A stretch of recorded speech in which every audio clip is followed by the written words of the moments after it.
Hi, my name is Nathalie and I'm with the Palm Beach Youth Leadership Council. This is my story of self. Throughout my elementary school years, sex ed included the act of separating the boys and the girls into different classrooms with teachers of the same gender. In the 5th grade, we were given 2 days of sex ed for about an hour at best. I can vividly remember a girl asking about why we were separated from the boys on the first day of our sex ed class that is currently called the Human Growth and Development.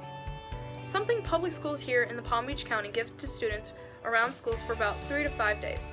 The teacher simply responded with, "Sweetheart, girls are different from boys, we don't have the same body parts, and what we talk about in this room is a secret that you just can't tell boys about." Here in the different classrooms, teachers explained to us what HIV was and the rates of it here in South Florida.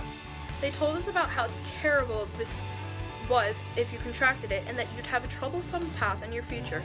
What they did tell us about was how you could and couldn't contract it. One of the ways that you could contract it was through oral sex, which, as you can imagine, some girls asked about. The teachers refused to give us information because this was a talk that we needed to be given by our parents. As a result, the following night, I went home and attempted to ask my mother, "What is sex, and why would the teachers tell us?" The problem was there was a language barrier. My mother doesn't speak English very well, and I didn't know how to ask without the English language. She told me that I should ask a teacher, even though I already did in the afternoon. As you can imagine, a child at the age of 11 was going to be curious and wasn't going to let matters sit on its own. Later that night, I had searched up my various questions with inaccurate answers on the internet. I carried this false information to my following school year. In that school year, where I transitioned from a public school to a charter school, these various questions that I once had were answered immediately.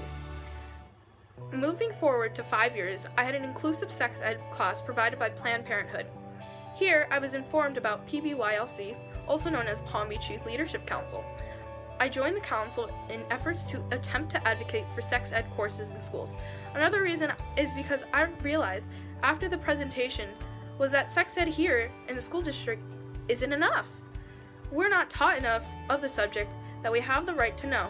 I also believe that with your help, we can expand the message with placing an age-appropriate curriculum throughout the schools of our county.